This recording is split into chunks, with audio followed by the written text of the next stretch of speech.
if anyone applies inference to the best explanation, I think anyone would come to the same conclusion, that in the end, this can only be explained by God. Even having two languages makes it harder for human beings to cooperate and thus survive, which makes no sense on an evolutionary paradigm. Yet here we are with 7,000. The relatively sudden origin of language poses difficulty that may be called Darwin's problem. So in summary, we have presented, Brother Gerry and I have presented a very powerful argument, and this argument can be a very useful tool in Dawah, I would say. They're holding their hands up and saying they can't get to it. Right. But still sticking with the old secular ideas and frameworks, Exactly. The usual business.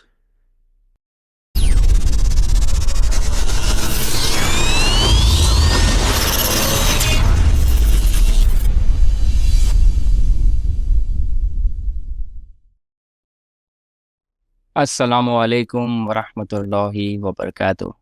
Welcome back to Incisive Thoughts.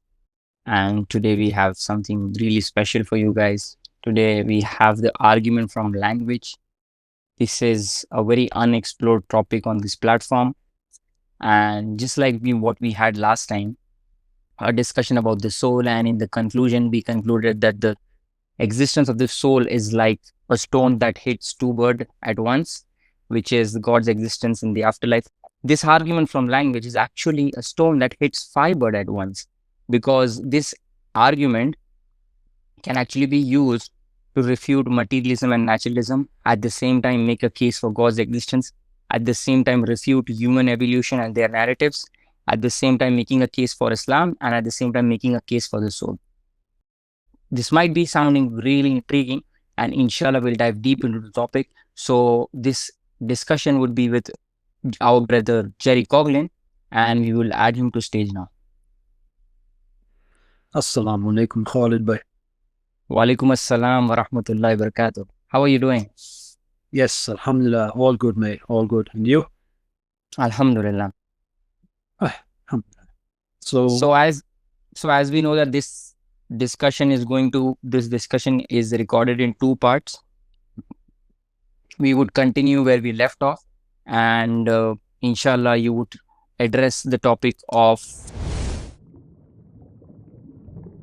people who are deaf and dumb still are able to grasp language. Is that correct? Correct, yeah. This section would be having a brief look at the lives of 2 ladies who are in fact deaf, mute and blind as well, but they've still managed to learn language to a high level of abstraction. So basically, the reason we're speaking about these 2 is because of something similar to what you mentioned earlier in the video, that there is simply more to our language, to human language, than words, grammar, syntax, etc. Like, as we've already said or implied, meaning itself is something totally non-material. We call a dog. We know exactly what it is, but we could just call it something else. The word itself, it's connected via our language, but the meaning of that word, our recognition of what a dog is not actually connected to the word, because there are many different words for dog in different languages and so on and so forth. So obviously, deaf people, they lack hearing faculties, and by virtue of being mute, they lack speaking faculties as well. So it's a good reflection of what we've spoken about earlier.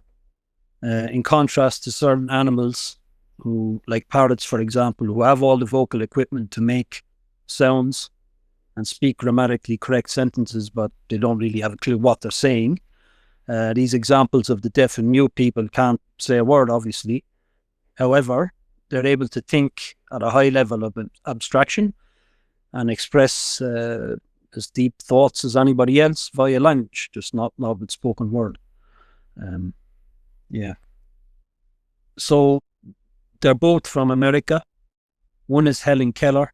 She was born in 1880, died 1968.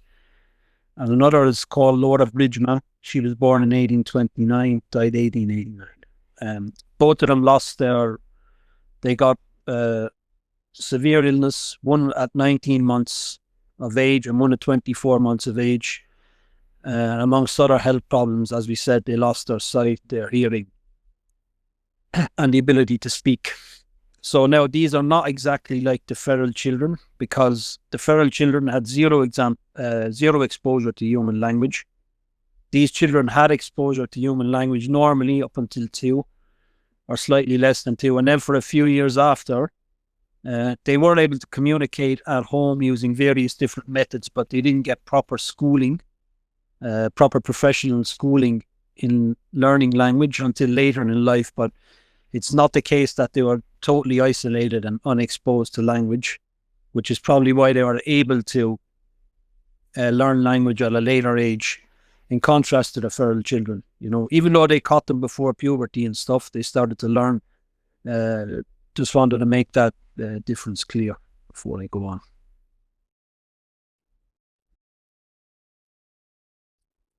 So I'll start with Helen Keller. Like I said, she contracted her illness when she was about 19 months old.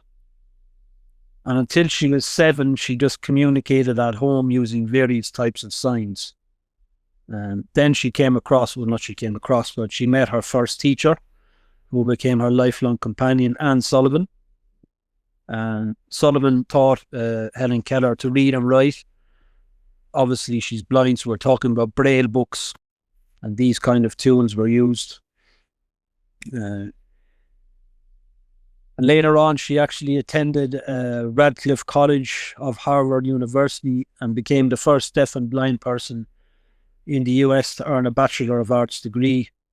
And she wrote 14 books and hundreds of speeches and essays on all sorts of topics, from animals to Mahatma Gandhi. So we start with the account of the teacher, Miss Anne Sullivan. And she's talking about when Helen actually began to comprehend human language as we would, like the eureka moment, if you want to say. So I have one question. Yes. If you allow me. So since birth, was she blind, or she blind and or later on she got? Okay. She was everything was in working order, for want of a much better phrase, but until 19 months when she contracted a severe illness. And that's how she lost senses, amongst other health problems that came with it as well. But obviously it's the sense loss that we want to highlight here. Yeah. So her teacher, Miss Anne Sullivan, says, "I must write you a line this morning because something very important has happened. Helen has taken the second great step in her education. She has learned that everything has a name and that the manual alphabet is the key to everything she wants to know," as we've already spoken about the importance of names and naming, desire to name in humans. This morning, while she was washing, she wanted to know the name for water. When she wants to know the name of anything, she points to it, then pats my hand.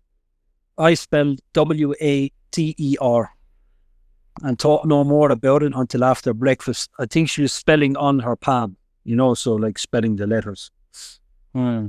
Later on, we went out to the pump house and I made Helen hold her mug under the spout while I pumped. As the cold water gushed forth, I spelled water in Helen's free hand. Yeah, so she was spelling in her hand. The word coming so close upon the sensation of cold water rushing over her hand seemed to startle her. She dropped the mug and stood transfixed. A new light came into her face. She then spelled water several times. She then dropped to the ground and asked for its name, meaning the name of the ground, and pointed to the pump and trellis, and suddenly turning round, she asked for my name. I spelled teacher. All the way back to the house, she was highly excited and learned the name of every object she touched, so that in a few hours she had added 30 new words to her vocabulary. The next morning she got up like a radiant fairy. She has flitted from object to object, asking the name of everything and kissing me from happiness. Everything must have a name now. So again, it goes back to what we said in the earlier part, the other part. Wherever we go, she asks eagerly for the names of things she has not learned at home. She is anxious for her friends to also spell and eager to teach the letters to everyone she meets. She has dropped the signs of pantomimes that she used before, and as soon as she has had words to supply their place, the acquirement of a new word affords her the liveliest pleasure, and we notice that her face grows more expressive each day. So we can see the significance of names and naming of things here in basically her own thought process and even her own level of happiness, you could say, as a human being. Like, she's totally changed as soon as she realizes how to name things, how to get the names for things, that there is a name for it. So now we go to Helen's own account. So just one question. So what is her age right now?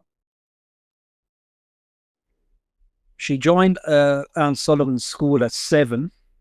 Okay. But she doesn't specifically say what age she was when she had the recap. Yeah, got it. Okay. So Subhanallah, this was really beautiful. Like, now it's really Helen's own account rather than the team. Okay. Same event. We walked down the path to the well house, attracted by all the fragrance of the honeysuckle with which it was covered. Someone was drawing water, and my teacher placed my hand under the spout. As the cool stream gushed over my hand, she spelled into the other hand water, first slowly, then rapidly. I stood still, my whole attention fixed upon the motion of her fingers. Suddenly I felt a misty consciousness as of something forgotten, a thrill of returning thought, and somehow the mystery of language was revealed to me, seeing the names. I knew then that water meant the wonderful, cool something that was flowing over my hand. That living word awakened my soul, gave it light, hope, joy, set it free. There were barriers, still it is true, but barriers that in time could be swept away. I left the well house eager to learn. Everything had a name, and each name gave birth to a new thought. See, you need words to properly think, as we said before. As we returned to the house, every object which I touched seemed to quiver with life. That was because I saw everything with the strange new sight that had come to me. And someone comments on this then saying, it appears that Helen realized for the first time that water was not merely a sequence of taps that she needed to make on someone's hand to indicate her need, but a real substance which stood apart from her need, though it could also be supplied. It was something objective. It was the substance in its own existence. When we know the name of something in a peculiar way, we truly now understand the nature of the thing. Yeah. So it comes back to the naming again. Subhanallah. Well, this was like really beautiful. So previously, if our viewers remember, we mentioned something like there was one researcher who tried to teach Nim Chimpsky. Nim Chimpsky was a very famous chimpanzee, that her language, and he failed. And then he was saying that, the major thing that differentiate humans and animals is that animals don't know things have name, and humans know that things have names. And then we go back to this this example, which is kind of really fascinating. It all goes back to what we see in Surah Baqarah, as we had previously mentioned. Yes, exactly. Reality is like opened up when she knows how to get the names of everything,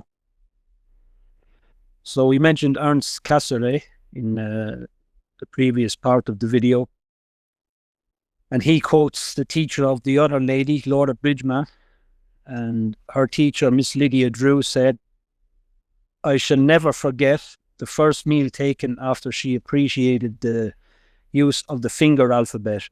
Every article she touched must have a name, and I was obliged to call someone to help me wait upon the other children while she kept me busy in spelling new words." So it's the exact same experience.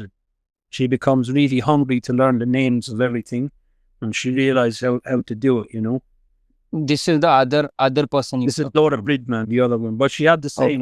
She was 24 months old. She lost her hearing, her sight, and ability to speak as well. So some comments on her teachers.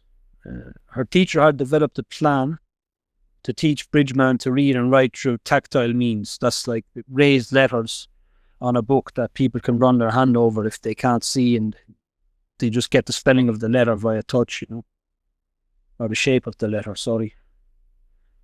This had not been attempted previously to his knowledge. His plan was based on the theories of a French philosopher, Denis Diderot, who believed the sense of touch could develop its own medium of symbolic language.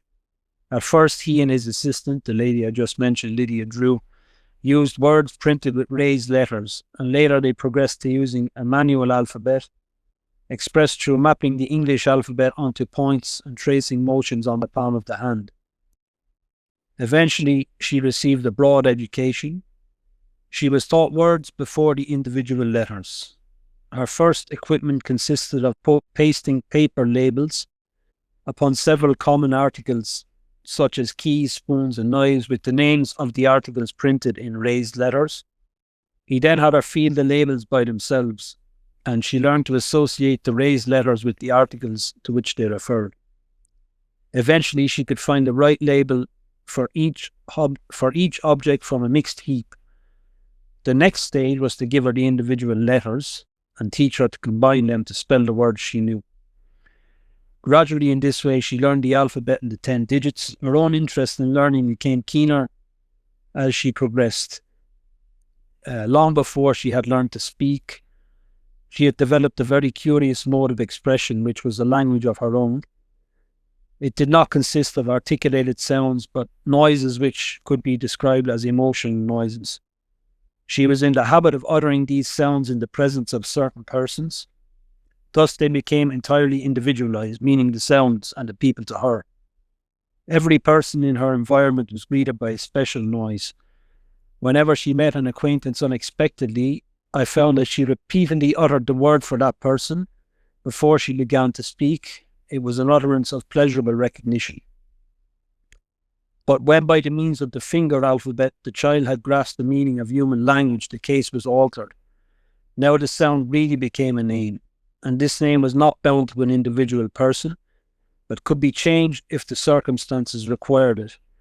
One day, for instance, Laura Bridgman had a letter from her former teacher, Miss Drew, who in the meantime by her marriage had become Miss Morton, so she took the name of the husband over her maiden name. In this letter, she was invited to visit her teacher. This gave her great pleasure, but she found fault with Miss Drew because she had signed a letter with her own name instead of using the name of her husband. She even said that she now must find another noise for her teacher, as the one for Miss Drew must not be the same as that for Miss Morton. It is clear that the former noises here have undergone an important and interesting change in meaning. They are no longer special utterances inseparable from a concrete situation. They have now become abstract names. We get the naming thing. For the new name invented by the child did not designate a new individual, but the same individual in a new relationship. You see the precision. Laura Bridgman subsequently studied arithmetic and geography and became a successful teacher of others who were both blind and deaf. I'm not sure if she was a full teacher or like an assistant, but she did some teaching. Wow. And like Helen Keller, she manifestly lived an amazingly full, interesting, and genuinely enjoyable life. From both of these instances, there is much to learn. There seems to be some inborn capacity to make emotional noises, and this is, at least this much is shared by animals. It is not dependent upon mimicry, from the fact that animals brought up in entire isolation make all the ordinary cries and calls of their species. As opposed to trained and domesticated animals, they can develop certain additional sounds or cries. The second thing we may know is that both girls developed an entirely different, and it may be said, specifically human personality once they had acquired genuine speech. Because now they can express themselves however they want, whereas before they were limited to the previous ways. Moreover, in the initial stages of acquisition, it was the hunger for the names of things which most rapidly built the power of speech, and not the desire to understand the things they could name. You get it? So they wanted to add to their vocabulary as much as possible before they, really understood what was going on with the water and all these other things. Mm-hmm. Dr. David Major writes in this connection, by the beginning of the 23rd month, our child had developed a mania for going about naming things. as if to tell others their names or call our attention to the things examined. He would look at, point towards, or put his hand on an article or a thing, speak its name, then look at the people around him. And back to Ernst Cassirer remarks, the hunger for names, which at a certain age appears in every normal child, and which has been described by all students of child psychology, proves that he learns to form the concept of these objects, to come to terms with the word. You get it? Word first, then he gets a meaning. Oh. Henceforth, the child stands on firmer ground. His vague, uncertain perceptions and his dim feelings begin to assume a new shape. They may be said to crystallize around him as a fixed center of focus of thought. Without the help of the name, every new advance made in the progress of objectification would always run the risk of being lost again the next moment. So specifically naming and the desire to learn names of things is a absolute human language feature and necessary for continuation of language and development of language as well. You see? So it comes back to Subhanallah. This was really interesting. And it all goes back to, again, what we mentioned previously about the main difference between humans and animals. The researchers themselves are kind of saying that this is the most fundamental thing. Wow. Yes. So there's obviously many lessons you can take away from two ladies. Like both of them went on to actually do much more than, I suppose, most average people in their whole lives, degrees from Harvard, assisting with other special needs children. And they have actually other achievements as well, which I didn't put in the notes. Wow. They have actually achieved things you would never expect them to, given their big disadvantages from an early age, So again, it shows some of the evolutionists, we go into this a bit after, were saying that the first thing that evolved was the vocal organs, capability to articulate the sounds and stuff. But these children were without voice, yet still something deep inside them, not only spurred them to learn language, but to, learn the names of everything and learn to express themselves properly, articulately. And like we said, we mentioned the parrots. Parrots have all the vocal organs anyway. They don't have any of the mental equipment whatsoever. Exactly. Involved, Yeah. Yeah. And then there was one interesting quote regarding how animal and human communication is different. But I can pull it up right now, which was actually from a researcher. So this was neuroscientist Michael Ignore. Comments on mind matters, the real reason why only human beings speak. The fact that animals don't speak is not because they lack the psychological apparatus. You might think that human being has some extra psychological apparatus. But he says something very interesting.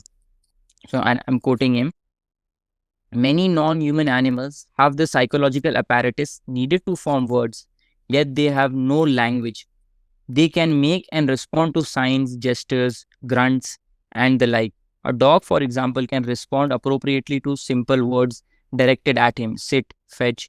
But all animal communication is symbols, that is, signals that point directly to an object.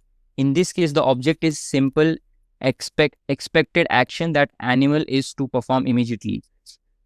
What animals cannot do is communicate using abstractions. They cannot use designators, words employed abstractly as language.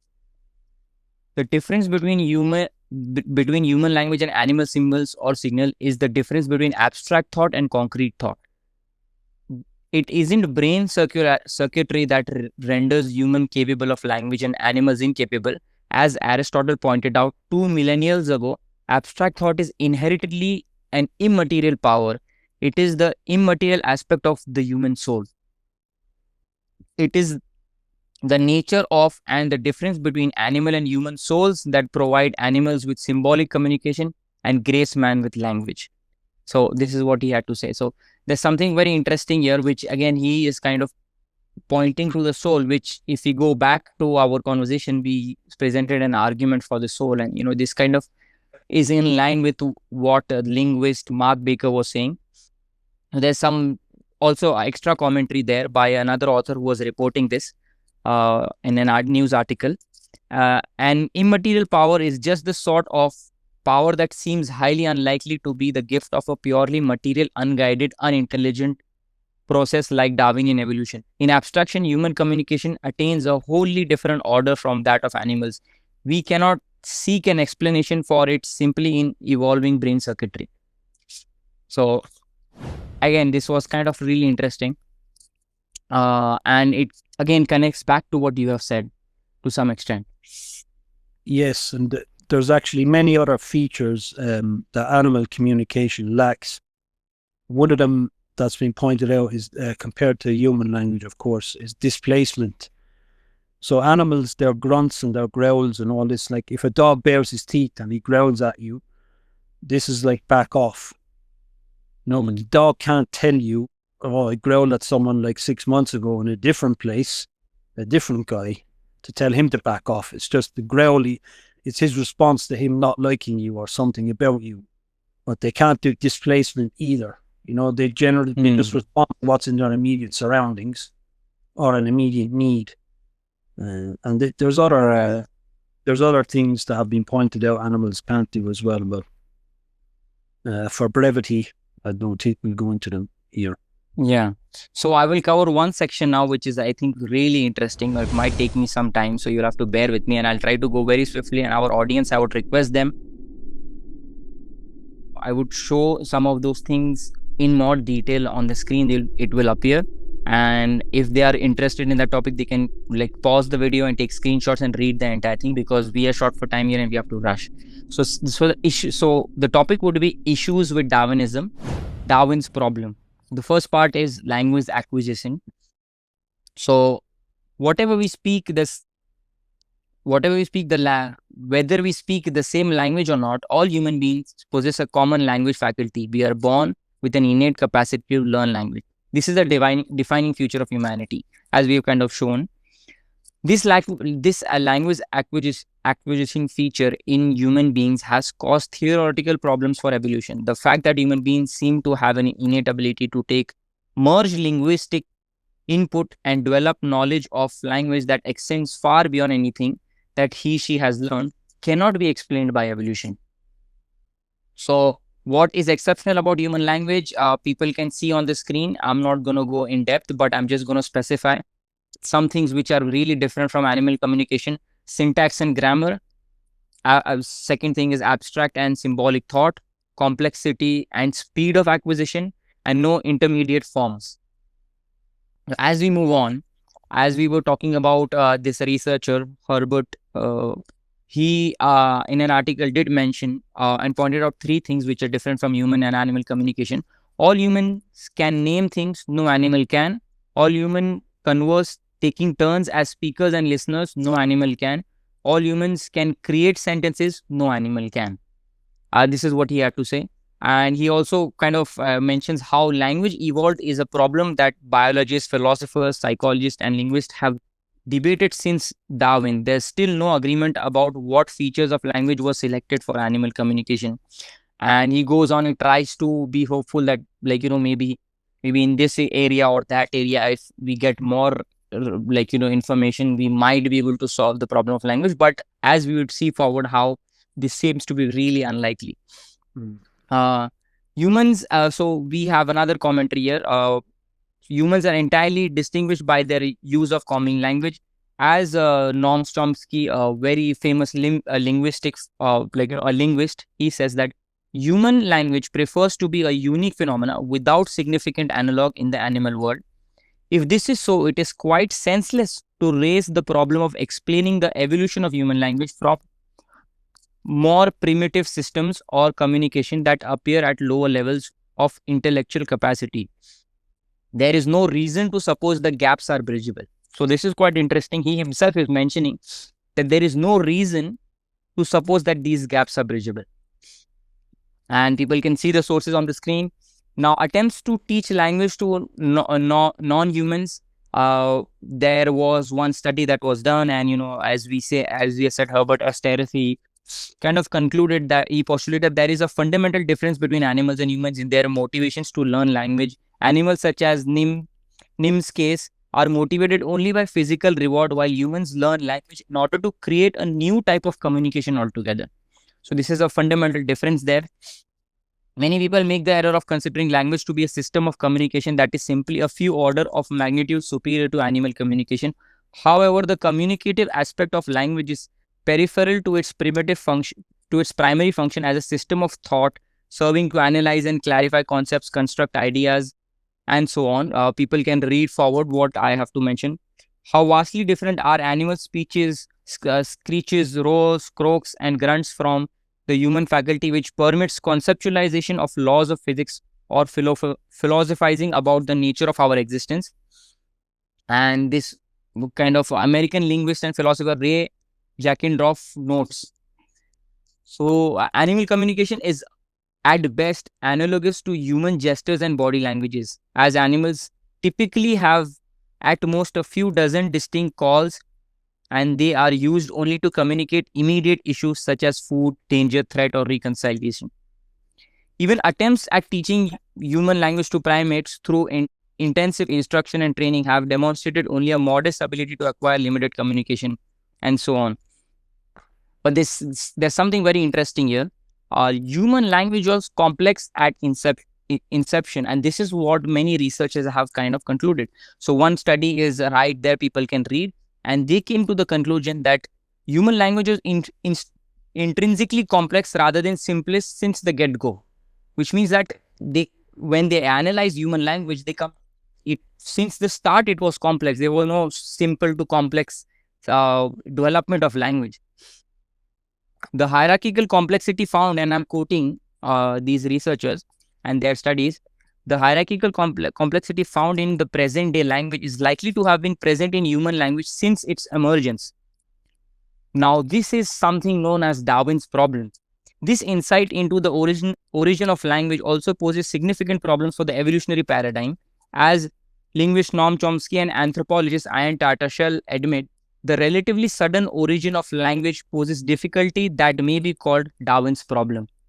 So here we have to note that researchers themselves are noting that this is Darwin's problem, where in his whole evolutionary model, this is like a huge stumbling block. Again, something very interesting. Anthropologist Chris Knight, he's a very famous anthropologist, inside Compound Darwin's Problem, he concludes that language exists, but for reasons which no currently accepted theoretical paradigm can explain. He later on also mentions that language evolved in no other species than humans, suggesting a deep-going obstacle to its evolution. One possibility is that language simply cannot evolve in a Darwinian world. This is in a world based ultimately on competition and conflict. And he goes on, people can read the quote. It is very interesting how these are like challenges which even top level researchers, anthropologists, linguists, and evolutionary biologists are acknowledging.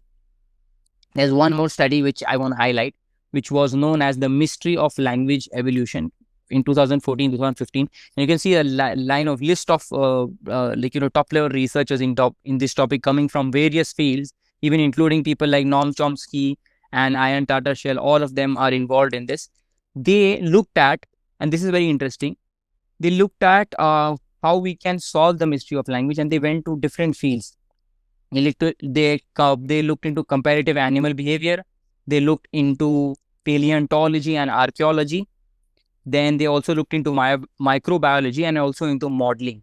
And all of these different domains, they saw that neither one of them can solve the mystery of language. All of them failed. In fact, what's interesting is that when it comes to molecular biology, they said, nevertheless, even in the best understood cases, the genotype-phenotype gap remains large. When it came to comparative animal behavioral studies, they said they compared the communication that was there between honeybees and chimpanzees, and then concluded animal communication systems have thus far failed to demonstrate anything remotely like our systems of phonology, semantics, and syntax, and the capacity to process even artificially created simulation is highly limited, often recurring Herculean training efforts. In conclusion, how hopeful they are, this is very interesting. They are hopeful and thinking that maybe if we have more data on this, we might be able to solve the problem. But then what they say, these are all big ifs about the nature and possibility of future evidence. Until such evidence is brought forward, understanding of language evolution will remain one of the greatest mysteries of our species. So this is one research there. And there's very interesting stuff which I want to connect with, what we are arguing here. There are other research, specifically two, which kind of highlight that just biology cannot solve the problem. Like you need, if you want to solve the mystery of language, and these are all coming from a secular perspective, if you want to solve the issue of language, you need to go in various different domains, and they have to all corroborate together, collaborate together. Only then we might find a conclusion. So one study was known as Language Evolution, Consensus and Controversies. And this mentioned that the recent and rapid growth in the literature on language evolution reflects its status as an important challenge for contemporary science.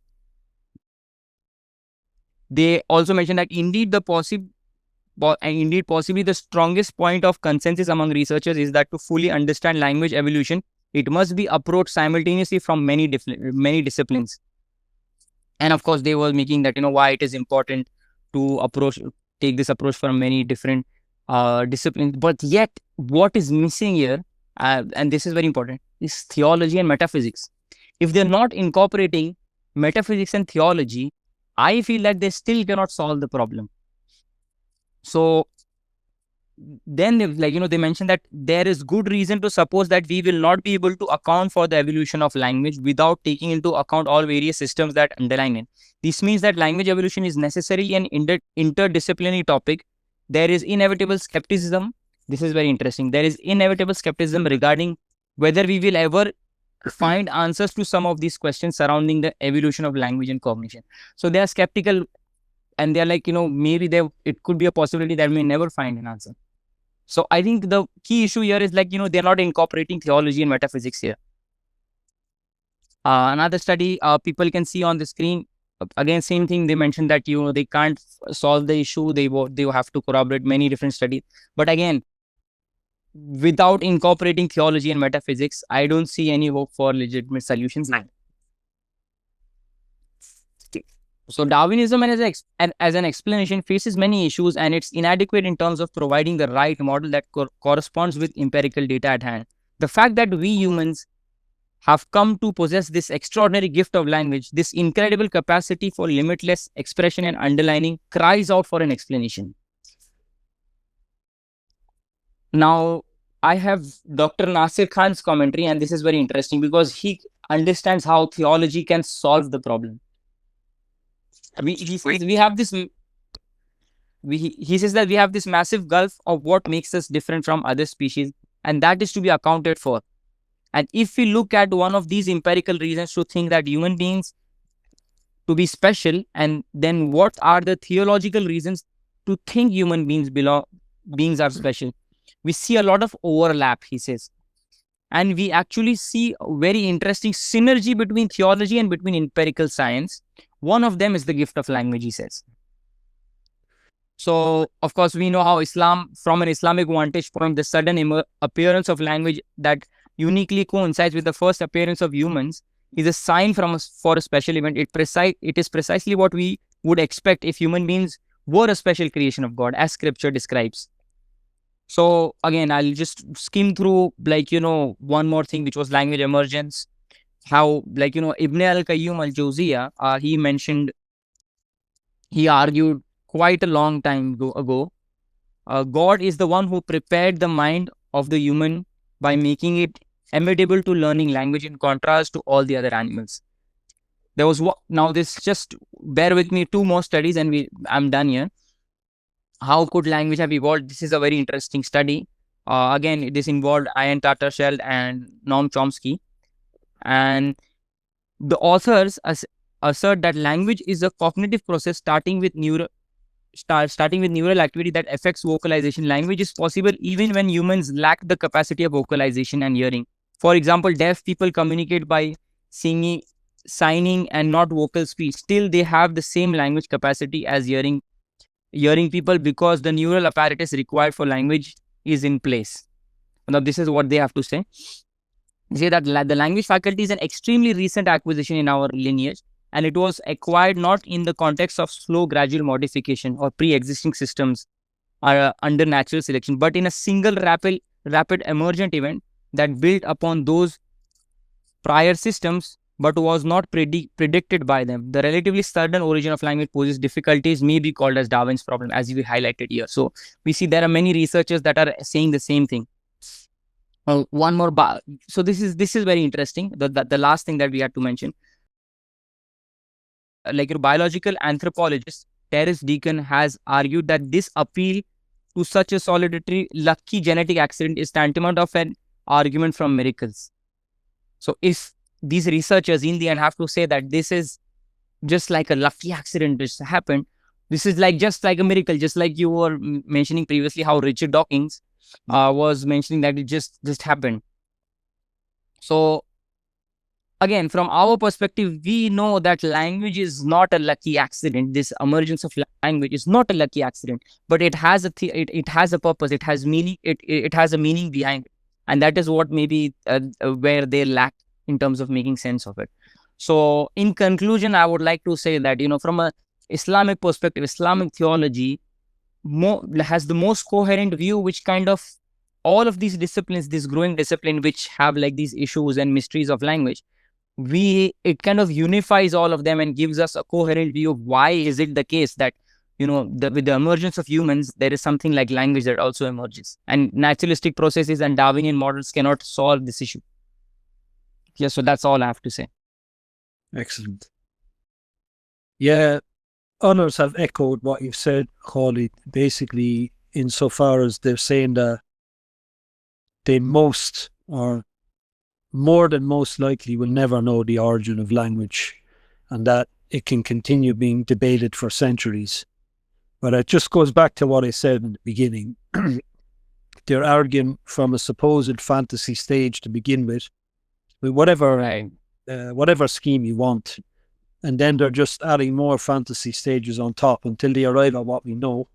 But as we said, like all the stuff we presented is based on what we know and what we have observed, not on things or scenarios that have never been observed or even evidenced, and then with similar scenarios and layers just added on top until we arrive at fully functioning linguistic human beings as we are. But yeah, it's like other disciplines. There's just total refusal to bring divinity or God into the picture whatsoever. So maybe they internally know, maybe not. But either way, by their own admissions, they don't have any explanations. Right. There you go.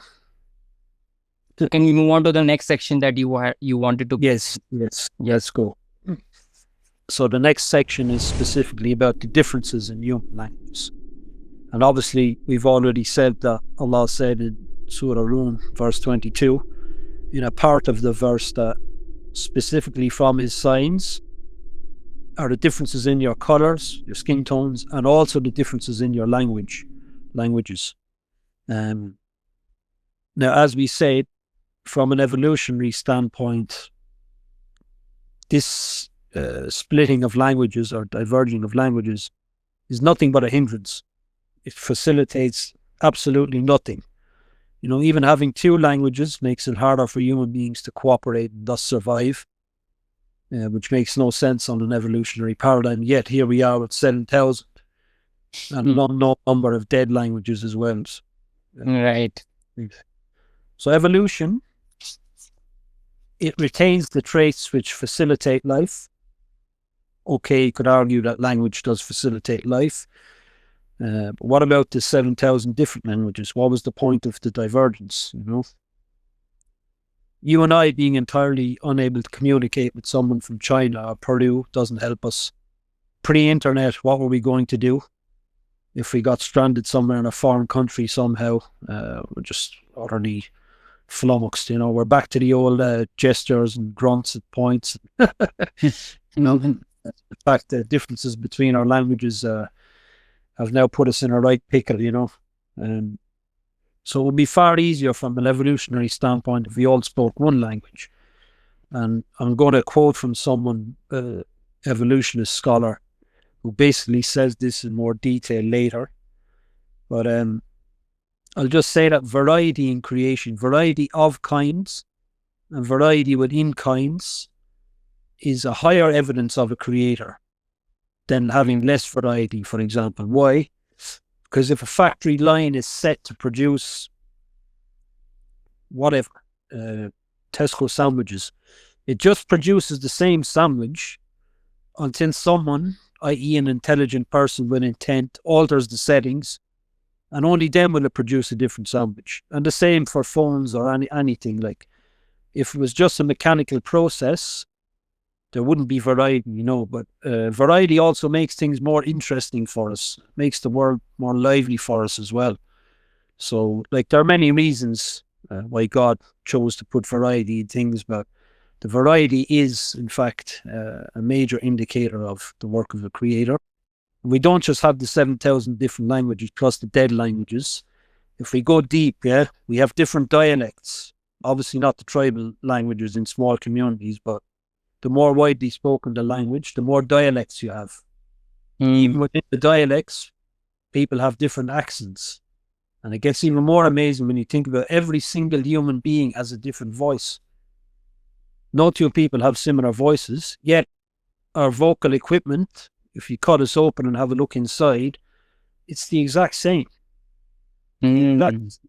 So why on earth does a person I'm from the southeast coast of Ireland, a person from the north of Ireland has for us at least, it's a way different accent than I do. A person from the southwest has more similarities, but it's different as well. And obviously, Khalid, you're Indian, so I don't have to tell you about the amount of different dialects. Yeah. So we don't have variety. We have variety within variety, within variety, within variety comes to language, accents, and human voices. So now I'll go to a quote from Mark Pagel, who basically says the same thing I said. Keep in mind, the guy is an evolutionist himself. So he's an evolutionary biologist and professor at the University of Reading here in the UK. And he says, apes around the world can understand each other. So why do intellectually superior humans have around 7,000 distinct languages? Why would humans evolve a system of communication that prevents them from communicating with other members of the same species? Exactly what I said. It's a total hindrance. From an evolutionary point of view, any trait that advanced humanity beyond its supposed ape-like ancestry must have offered a survival advantage. You could take a gorilla or chimpanzee from its troop and plop it down anywhere these species are found, and it would know how to communicate. So they can communicate with each other across no matter what type of gorilla they are, or where, outside of the clan or tribe, for want of a better word. Okay, so you take a gorilla and you, take them to a completely different region, but they can still communicate with those people. Yeah. I mean, with those animals there, that group. Yeah. Wow. He then says you can repeat this with a number of different animals and get the same out. This highlights an intriguing paradox at the heart of human communication. If language evolved to allow us to exchange info, how come most people cannot understand what most other people are saying? It's common sense, isn't it? In other words, if humans evolved language to communicate with each other, then why did language continue to evolve in a way that interfered with such communication? We should expect new language. This is even more interesting. We should expect new languages to arise as people spread out and occupy new lands, because as soon as groups become isolated from one another, their languages begin to drift apart and adapt to local needs. That's why he's saying should be expected. However, he notes the opposite appears to have happened, and he says, but the real puzzle is that the greatest diversity of human societies and languages arises not where people are most spread out, like the Arctic, but where they are most closely packed together, like Papua New Guinea, where neighbouring tribes typically speak distinctly different languages. So he's cottoned on as well that the differing in our languages and our tongues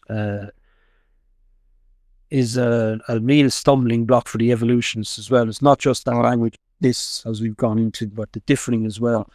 And he's saying in areas where people are densely packed, there appears to be more differing. Whereas logically, you would think as they spread out, then according to moving away from societies and stuff, that their tongues would, get developed, lose some words, add some words, pick up something from the people they pass on the way, so on and so forth. Wow. So the more dense people are living, that is where new languages will emerge. And for example, if people are going far away from each other, living in a different, and that's not necessarily the case where people would new language emerge between. According to evolutionary biologists, yes. Wow. Another very interesting thing is every language within a language family is blatantly related to the others via having the same features. There's no dispute about that, and it's only logical as well that the whole point of grouping them into families means they're related. But these features cannot be found in between the different language families. So many linguists have said that they cannot find any trace of relation between the families themselves. Languages within a family share many common features, but these features are not shared with languages from other families, suggesting perhaps no relation between major families of languages. Differences between American English and British English today, or between South American Spanish and Castilian Spanish, or between Dutch and Afrikaans, indicate that over a few hundred years there is insufficient change in isolated languages for them to be classified as different languages, even though they are from the same background. On a broader scale, English and German appear to have come from a common Proto-Germanic ancestor. This is known. Common words such as water and Wasser indicate this to be so. But this common ancestor had to be at least 3,000 years ago to account for the emergence of such different ways of using words. If all languages have evolved from a common ancestor in the same way as English and German, it would take an incredibly long time to achieve such a wide variety of languages. Some have suggested a period of at least 300,000 years for all the world's languages to be derived from a common ancestor. Now, because of this is why many of the linguists hold to a separate origin theory for the families of languages. Just want to be either not for the individual language, for the major families. Now, we've already spoken and implied about how astronomically high a chance it would be that we can even speak one language via an evolutionary paradigm or framework, when you'd have to take everything into account, But they are multiplying that choice by however many languages, they're multiplying that percentage by however many language families there are, or they consider, depending on who analyzes the families, when it's already virtually impossible, according statistically, for one to arise. But the reason they're doing it is evidence they've analyzed. You get it? Yeah. And there's another very interesting point that we haven't mentioned yet, and it's a barrier to language diversion via evolution. So it's said that native-born English speakers get a great deal of amusement from listening to a person from a different language background speak English. The reason is not that the different language background speaker can't speak English properly, but that he speaks them using his native speech rhythm, which is totally different from English speech rhythm. So vice versa in other languages as well. People from a different language background think that English people speak strangely for exactly the same reason. So a language is more than just words, grammar, syntax, and morphology. It's words that will be used with a particular type of rhythm, which communicates to users of the same language. So he mentions rhythm as well.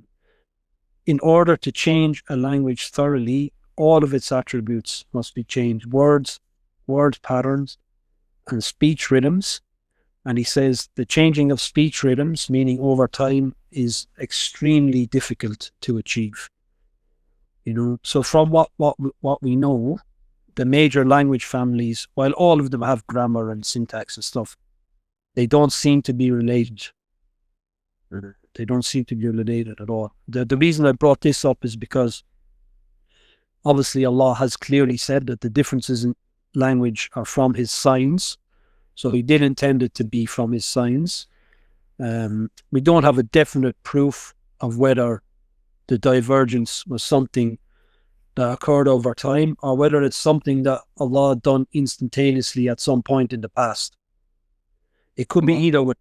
I'm not saying there's a proof. However, the apparent lack of relation between the families seems to suggest it. And something else which is very, very interesting, which I found out as well, is many tribes and ancient cultures have legends, so-called legends, well, definitely they are legends in part, that mankind used to all speak the same language. And for whatever reason, or via whatever method, later on in our history, then the languages diverged. Now, how they diverge is almost always different, almost always, sometimes really bizarre. But the common point in all of them is that we all used to speak the same language, meaning humanity. And at a later point in history, that changed. Different languages began to flourish and were created, so to say. I'll just give some examples. There is more. Like I said, some of the details are bizarre, but the point is not what the details are. The point is that they all have something similar. Perhaps, and Allah knows best, it's a remnant of some truth in the midst of all these legends, because they're from cultures widely spread across the world and cultures at different levels of material advancement. So the Maidu natives of Western North America say suddenly one night everybody began to speak in a different tongue, except that each husband and wife talked the same language. Then each tribe was called by name and sent off in different directions, telling them where they were to dwell. The Quiches tribe of Central America, when tribes multiplied and left their own old home, they went to a place called Tulan. Here the language changed, and the people sought new homes in various parts of the world as a result of not being able to understand each other. The Wasanya tribe of East Africa, that of old, all the tribes of the earth knew only one language, but that during a severe famine the people went mad and wandered in all directions, jabbering strange words, and so arose the different languages. In ancient Greece, it was said that man spent ages living at peace, without cities and without laws, speaking one language, until finally Hermes introduced diversity of speech and divided mankind into different nations. In Sumeria, in those days, the people were in unison until Enki, one of the polytheistic gods they worship, changed the speech in their mouths and brought contention into it. Until then, the speech of man had been only one.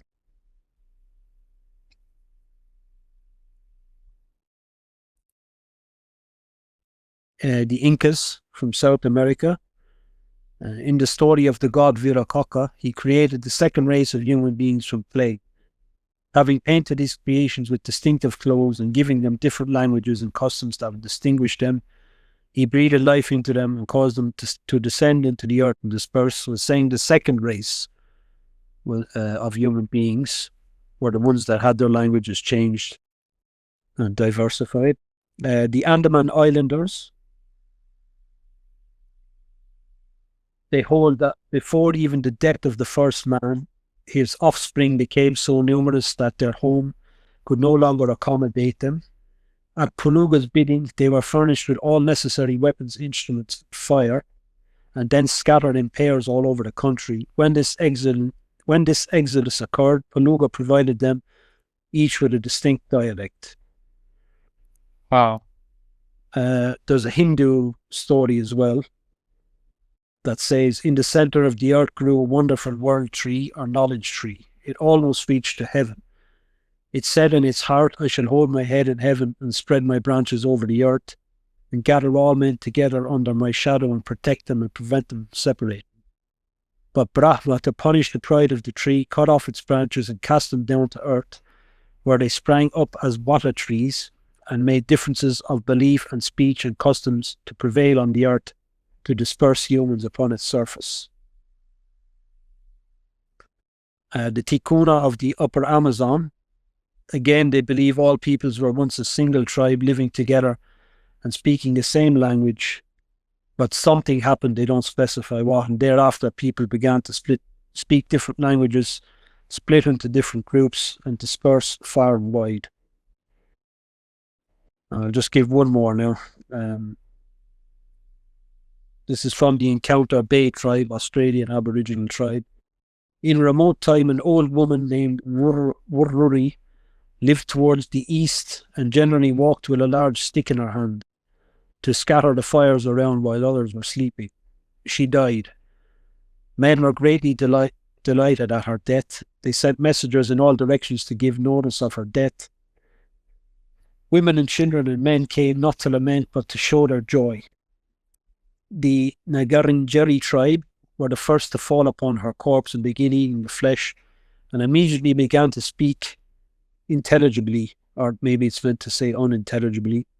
The other tribes to the eastward arrived later, ate the contents of her intestines, and this then caused them to speak a language slightly different. The northern tribes came last and devoured the intestines and all that remained, and immediately after spoke a language differing even more.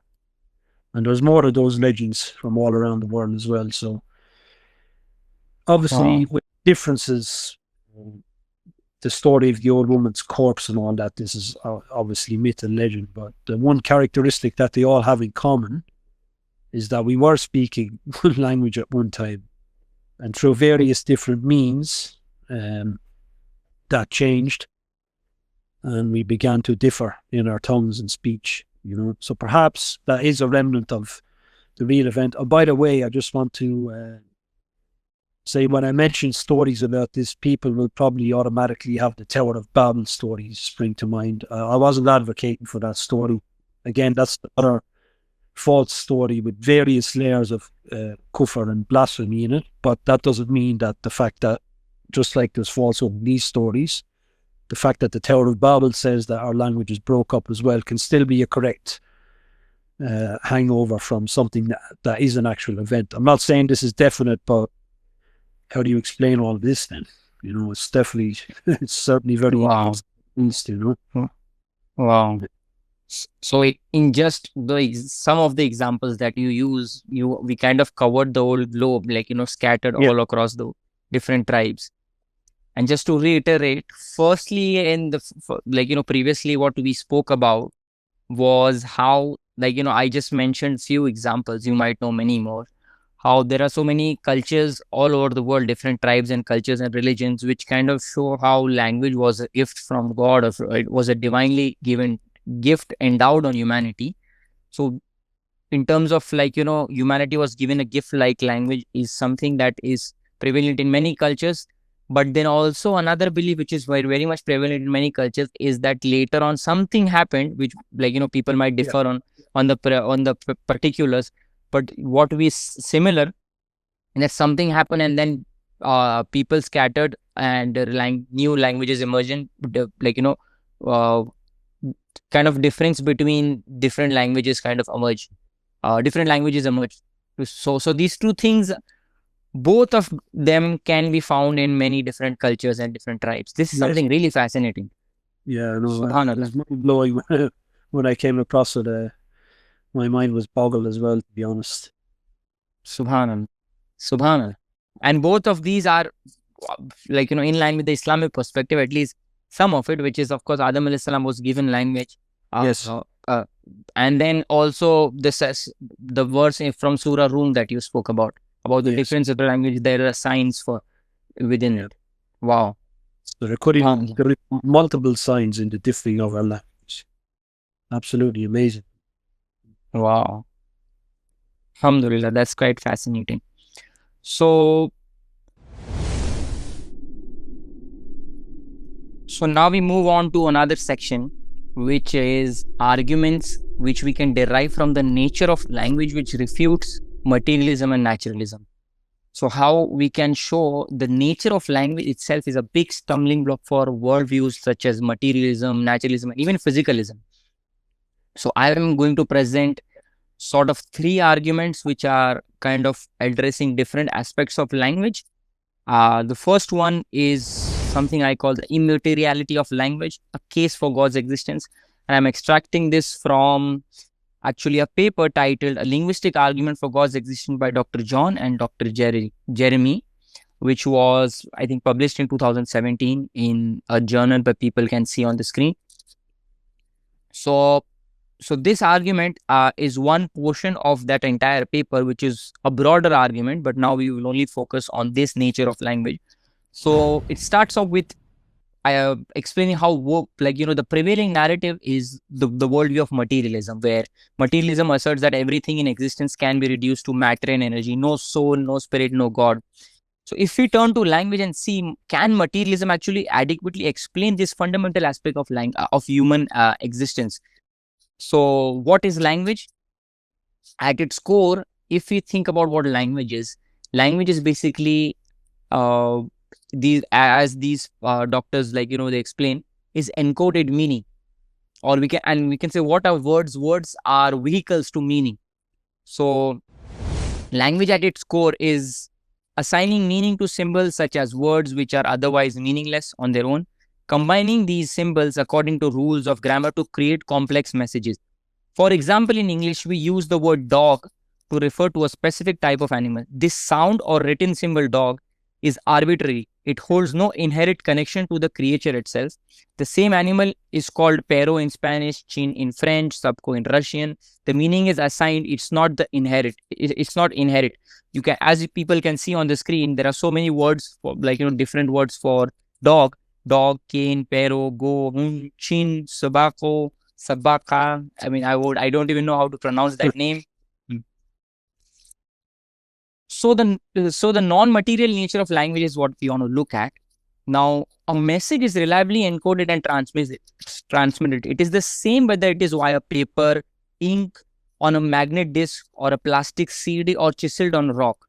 In the end, these things themselves have no actual attachment to what it is referring to. Language operates in the realm of beyond matter and energy because meaning is immaterial. It is not something you can touch, weight, or measure. It exists independently of the medium used to convey it. For example, the sentence, "The guide dog led the blind girl," remains the same in meaning whether it is spoken, printed, or encoded in a binary on a computer. Because meaning is a non-material entity, so is language. Now, this is very interesting. You know Albert Einstein, right? Yes, of course. Everyone knows, of course. So you use his example. The famous physicist Albert Einstein describes a logical, unbridgeable gulf between the material world and the physical sensations, what we see, hear, and touch, and the realm of concepts and meaning. This separation highlights the immaterial nature of language. So Einstein said, now I'm quoting Einstein, "We have the habit of combining certain concepts and conceptual relations so definitely with certain sense experiences that we do not become conscious of the logical gulf unbridgeable which separates the world of sensory experiences from the world of concepts and propositions." This is what he said in 1944, and this led to today's linguist referring to the gulf which Einstein described between physical and the realm of concepts as the Einstein gulf. People can see on the screen now how the actual dog is separate from the non-material meaning of token dog. So building up from that, one can if one surveys in terms of the material cause, do atoms and molecules have caused this immaterial reality of meaning or language altogether? When we survey different fields in physics, let's say classical mechanics, thermodynamics, electromagnetism, optics, etc., one finds no hint that matter can possibly assign meaning or manipulate meaning at any level. None whatever. Why materialism fails to explain language? The laws of physics offer no indicate anywhere that matter has a language generation capacity. Elementary particle, as I said, atoms and molecules simply have no ability to assign meaning or recognize meaning bearing symbol. The inescapable conclusion is that language demands a non-material cause. So in this, if materialism is true, then all aspects of reality, including language, should arise from physical processes. However, matter cannot assign meaning. Atoms, molecules, and neurons have no capacity to decide that a specific sound symbol represents a specific concept. So that's point number one. Point number two, random processes cannot generate language. And the third point is complex networks like computers rely on pre-programmed instructions. Even in artificial systems, language requires an external mind to create the rules and assign meanings. Thus, the very existence of language falsifies the materialistic claim that only physical entities and processes are real. If matter cannot account for language, what can? The answer lies in the immaterial realm of mind. Human language originates in our mind, which possesses the ability to assign meaning, create grammar, and generate infinite combinations of meaning and expressions. But then the last point, human mind, limited and finite as they are, cannot fully account for the origin of language itself.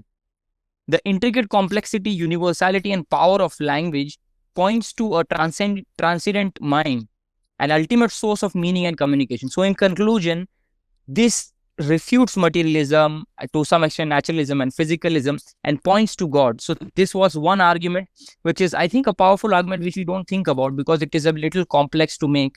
As Einstein explained. Can I just add a little something? Yeah. You said that he attributed the whole process to mind at one point, human mind. However, in any evolutionary scheme, working backwards, language wasn't there at one stage. If the capacity for our mind to produce language, develop language, is with us, it must have been implicit in our ancestors as well. Our pre-human ancestors. All of it must have been implicit within them. So how come it wasn't expressed back then? It was already implicit because we spoke about the principle of not being able to give what you don't have. Exactly. You can apply that here as well. Exactly. That's actually a brilliant point, which brings us to another argument, which actually was presented at Thought Adventure podcast. It was presented by Brother Sharif, and I think it's a brilliant argument which we can bring in. It becomes a little philosophical, but it's very interesting. So this is the argument from language as evidence for Allah's existence. An argument that uses language itself as evidence for the existence of the Creator Allah. Where does language come from? As we've asked the question, where does language come from? How do words acquire meaning? Now, this is a little thought-provoking. Point number one is about problem of defining words and meaning. When we define a word, we typically use other words to explain it. Yes. So, for example, if I define a ship as something that floats on water, I then have to define floats and water. If this process continues, requires further definition, but this raises an important philosophical problem. We can call it the Munchausen trilemma, or which kind of brings us to three possibilities. Like if I can say, if I want to explain the word ship, I would use other words like, for example, float and water. Now, how would I explain float and water? I would need more words for that. And then, for example, I'm trying to explain water with some words. I would to define those words too. So is it going like an infinite regression? So we look at three possibilities. One possibility is it's an infinite regression of words. If every word requires another word for its definition, this would lead to an endless chain of meanings, which is impossible. Without a foundational point, we would never arrive at a meaningful definition. So infinite regression is not a possibility. Second possibility is circular reasoning. Some might say that we can define words by looping back to the original word, but this creates a logical circle, defining a word by itself, resulting in no true understanding of foundation. Again, so this possibility is also problematic, and people can check out the full video in detail. I can attach the link here. So the third possibility is axioms. The final possibility is that we accept certain meanings as brute facts or axioms, but this raises the question, where do these axioms come from? Are they innate or are they taught? So the origins of language, we go back to the question. Language is unique in that it is both learned and taught. As we spoke about in the previous section, that language has to be taught, is learned and taught. Both of these has to happen. Study shows that if a person does not acquire language by a certain age, such as 7, they may lose the ability to construct grammatically coherent sentences altogether. As we have spoken about it previously. This suggests that language requires an external source of instruction. But here's the deeper question. What grounds the very first meaning and concept in human language? If we trace back the origins of language and meaning, we eventually hit a foundational point. The question becomes, who or what provided the original knowledge of language? This cannot be explained by infinite regress or circular reasoning, as we've demonstrated. It requires a foundational source, an intelligent being capable of grounding the first meanings of teaching them. So, the most coherent explanation for the origin of language is found in divine revelation. The Quran explicitly addresses this in Surah Baqarah. We have spoken about it. The verse indicates that Allah, the Creator, directly imparted knowledge of language to Adam. And we've seen that it has to be axiomatic at some point. The first human from this divine act, all human language and meaning are ultimately derived. This grounding of language is divine teaching, solves the problem of infinite regression, circular reasoning, and axiomatic brute facts. Because if language is an axiom, this kind of makes a case not just for God's existence, but actually from the Islamic perspective, because the Islamic perspective is providing a coherent view to the whole philosophical issue. In conclusion, this argument not only highlights the necessity of a creator, but also depends on appreciating the gift of language as a sign of Allah's existence and wisdom. Now, there's one more argument I'm going to go very briefly, which actually strengthens this argument and the previous one. This argument gains further strength when we consider the intricate relationship between thought and language.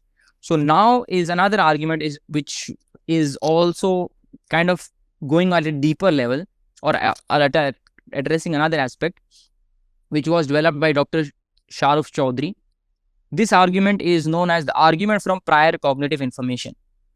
So there are debates about can you have a thought without language or you can't. There are some linguists say that you can, some say that you can't. Now, irrespective of that debate, Dr. Shahrukh Chaudhary is arguing that prior cognitive information is necessary for humans to produce a thought. Yeah, obviously. So he kind of lays down 4 points as to the production of thought requires reality and agent, sense faculties, etc., etc., and then prior cognitive information. He gives these 4 or 5 criteria, or 5 necessary things for developing a thought. So if that is the case, prior cognitive information is necessary for humans to produce thought. The second premise of the argument goes as the ultimate source for prior cognitive information is either natural or non-natural. Now, within this, it being natural or non-natural, in natural, he gives at least 5 possibilities. If it's natural, it's either coming from a human or is it coming from a non-human animal, as you gave the example of from other non-human primates, for example, or is it an inanimate object, natural selection, or chance? These are the 5 possibilities. You can't think of any other possibility beyond this. So, or it is, if these 5 are not the case, then it has to be a non-natural explanation for the ultimate source of prior cognitive information. Now, in the third premise, we would look at how the ultimate source for prior cognitive information cannot be from something natural. So when it comes to human beings first, if it's coming from a human being, the prior cognitive information, which he calls D, and for short, I'm going to call prior cognitive information as D, that is necessary for thinking, could have come from another human being. However, we can ask, where did this human get D from? To say another human being would imply infinite regress. Therefore, it would be necessary for the first human to have had the necessary prior cognitive information. Just like we know about Adam alayhi salam. Yeah. He said it would be necessary for the first human to have had the necessary prior cognitive information. However, where did the first human being get D from, the prior cognitive information? It must have come externally to the first human being. To claim that this was the first human's cognitive makeup would not be given an explanation, but to make an assertion without argument. So you can't say it's just there within the first human being. You have to explain where did it come from. So the second possibility, non-human animals, we would be hard pressed to give examples of an intelligible account for how non-human animal species could have meaningfully interacted with human beings based on some pedagogical setup or approach. If this were true, the regress would still exist for non-human animals. The following question we will still need to be answered: where did D come from within the animals themselves? To avoid an infinite regress here as well, we would have to answer that something external to them was the ultimate cause. If that is a possibility we take into consideration, it still does not explain the ultimate origins of D. So inanimate object, of course, inanimate object cannot have cognitive abilities or functions. So that is not something that can provide D here. Fourth possibility is chance. The major problem with this possibility is that it's not remotely clear how chance can do anything. Chance is not metaphysically a thing or an entity in itself.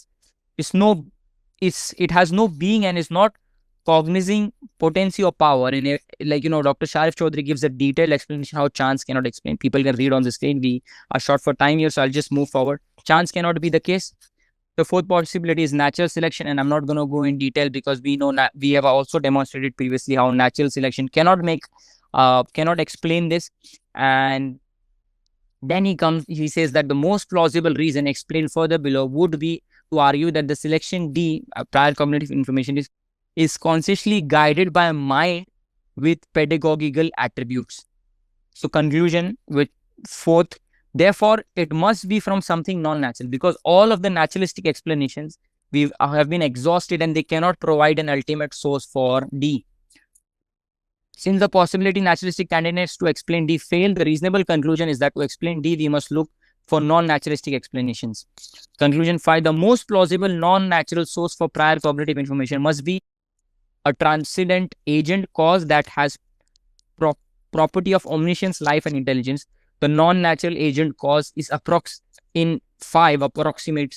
the God of Theism. As we know the attributes of God, this fits well. And you see, these three arguments, I think, each build on each other in some way or shape or the form, make a very powerful argument for God's existence. To some extent, makes a coherent case for Islam as well, and refutes atheism. So what do you think about all of these three arguments in combination? I think the last one was a little bit more drawn out, and the first two I liked more, to be honest. They're more concise and a bit more to the point. But they echo a lot of the stuff that we've already said. The possibility of an infinite regress of learners and teachers when it comes to language, and some of the other logical problems that we've already highlighted. But I did like them. Alhamdulillah. So can we move on to the next section, which now is going to be presented by you? I just want to take a look at some of the evolutionist theories briefly. So they fall into two camps, I suppose you could say. One are theories that have already been abandoned and even ridiculed by evolutionists themselves decades ago. Like we said, the Linguistic Society of Paris in the late 1800s banned all talk of the origin of language because of how silly these were. So the modern theories fall into discontinuity theory and continuity theory. Discontinuity theory is like Noam Chomsky saying that, basically, when all the factors are analyzed, it's not even possible language could have evolved and gone through a fixed line of linear improvement. He's saying it must have happened suddenly due to a random mutation, or like Richard Dawkins's miracle situation. But the continuity theories are actually evolutionary theories. They're just a bit more sophisticated, couched in more modern academic terms than the older, more ridiculous ones, but they can't really come away from them. There are still grunts to grammar in their essence, so to say. So I'll just have a look at the sillier theories that have already been rejected first. Now, even their names are silly, but that was done on purpose to mock the theories. So we have Bell-Well theory. And this is known as the sound mimicry theory and was widely accepted about 2 centuries ago. The theory states that language came from people imitating natural and animal sounds, for example, a dog barking or the noise of a rushing river, and this was the beginning or the so-called foundation of human language, and then they slotted in more states on top until we got to where we are now. Obviously, it's nonsense and recognized as nonsense anyway. Hold on, skipped a few pages. You have the ding-dong theory, which is a hypothesis that language began with assigning names to sounds made, like boom is called boom because that's how it sounds, and bang is called bang, and crash is a crash. And that these were the very crude beginnings of human speech. So sounds represent certain objects, but it's been pointed out that what about silent objects like rocks? How are you supposed to assign a name that corresponds to its sound when it doesn't make any sound? What about abstract ideas like love or justice? There's no sounds, obviously, along with abstract ideas. So how do you come up with words for them? And it's extremely rare in most languages that you have a word which is similar to a noise made by what the word described anyway. So that's out as well. Now you have poo theory. Also, so before go on. Before the poo theory, you know that there is this concept of just so stories. Just so stories, like many evolutionists, because they see gaps in many of those things, and they have this naturalistic assumption, many of them, just to fill those gaps with many of those things which they cannot account for. They just put a just so stories, like just so stories, like how human beings might have invented fire, or this might have happened and that might have. These are like just all of these theories are like just so stories, like just theoretically just thinking about any kind of story you can imagine, and you're like, just this might have been the possibility. Yeah, exactly. And you can see why the Linguistic Society of Paris banned all talk of origins based on these, obviously. So we were on poo-poo theory, which is also known as expression of emotion theory. And they say that the beginnings of human languages started from responses to things like excitement, fear, and pain, and surprises and hunger, and making noises such as ow or ouch and ah as a relaxation noise. However, these sounds of emotions do not exist in the vocabulary of human language, and they should be in every language if they are at the foundation of it. Therefore, it is not plausible to assume that sounds of emotion are the basis for human language. We have some other theories, a bit more sophisticated than these. You have transactional theory, and this says that we cannot educate our children by using gestures, nor can we store, retain, and transmit information about our past by using only body movements. So some scholars say we've developed human language to be able to record our knowledge and pass it on to other generations, and to share knowledge and information with other people, i.e. language has a transactional function, and this is a motivation for its origin, but it's the cart before the horse. Can't have knowledge without language anyway. Right. So it makes no sense to say that this is why language evolved, you know. You have integration hypothesis, and this is the idea that humans merged 2 systems from the animal kingdom to form language. Expressive communication from birds' songs is somehow supposed to be related to human grammar, and lexical communication used by monkeys is said to be connected to human vocabulary. An example of expressive communication is the song a male bird uses to protect its territory or attract female birds. And monkeys' lexical communications include warning of dangers and other types of alarm calls. Again, no real-world evidence for this whatsoever, and it's against all common sense. Glossogenetics theory, that says when humans develop the ability to stand on 2 legs, their larynx changed in a way that allowed humans to produce vowel and consonant sounds in human languages. Human language developed as a result of this evolutionary change. Even though, again, there's no evidence for it, it would, if correct, which it's not, only account for the ability to make certain sounds. What about all the rest? What about our ability to hear, the mental and neural functions required for language, so on?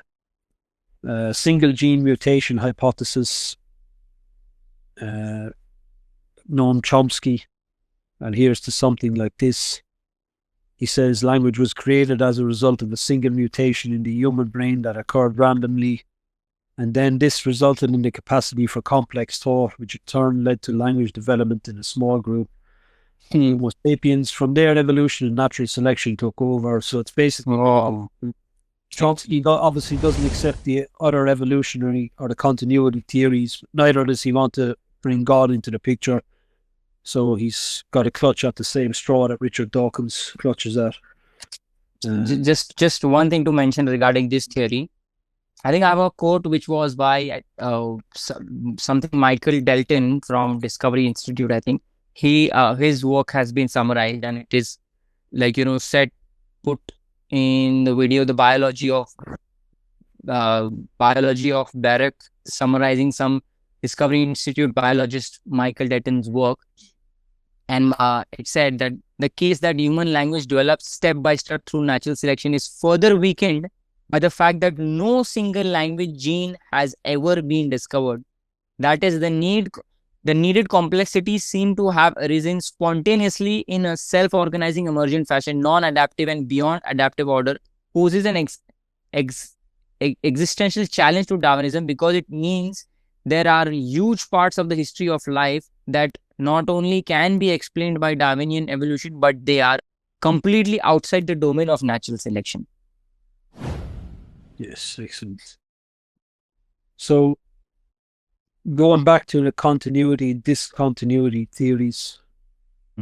So these theories are based upon the idea that language is so complex one cannot imagine it simply appearing from nothing in its final form, but that it must have evolved from earlier pre-linguistic systems among our pre-human ancestors. Obviously, again, none of the real-world evidence tracks along with this, but the opposite extreme is that language is such a unique human trait and it cannot be compared to anything found among non-humans. It must have appeared fairly suddenly in the transition from pre-hominids to early man. And these are the discontinuity theories. Now, there are different models within each, and different combinations of X, Y, and Z. Well, none of them are very convincing.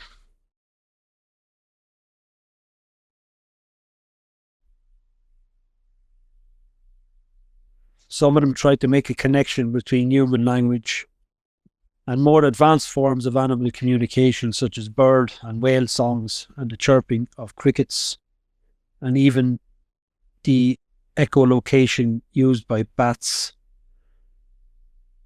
Researchers in this field try to connect even our most abstract ability of language to Darwin's theory of evolution.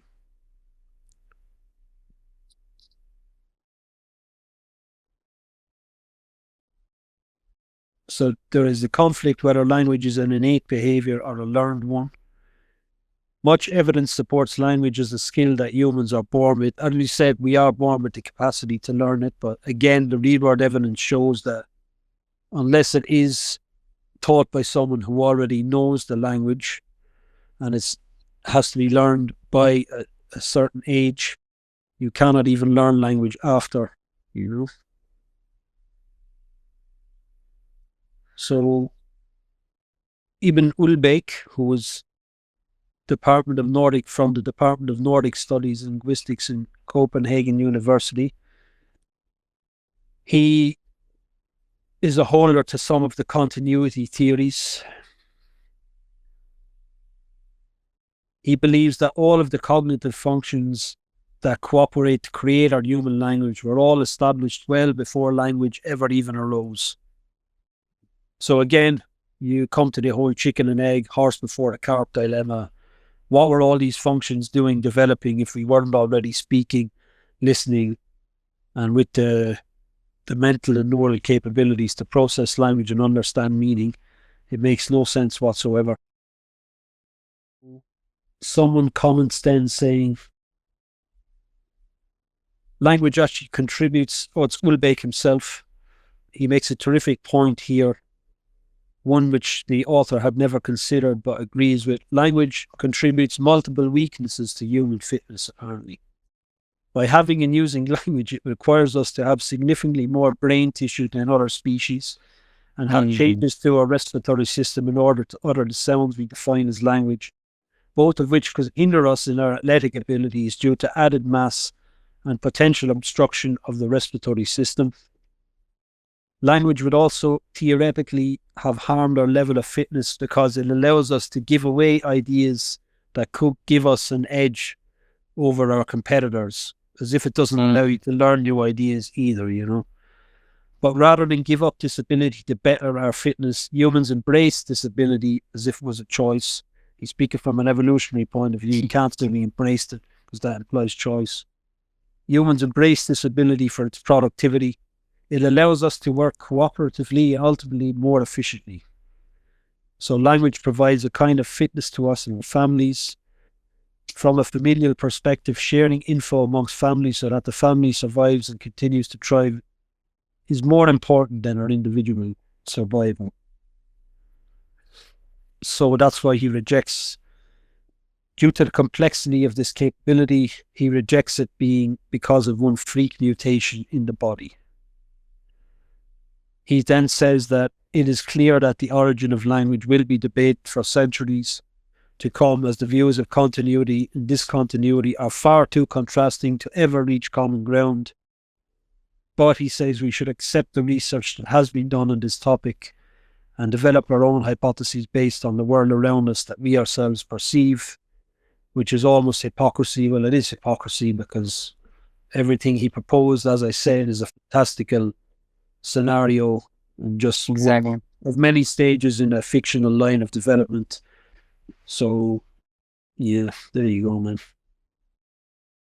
Subhanallah. It's interesting seeing how these people try their best to make a case for come up with a coherent and cogent explanation, but they fail miserably. I'll just give you one last quote here. Yeah. This is from Norman A. Johnson. And he wrote in Darwinian Detectives Revealing the Natural History of Genes and Genomes.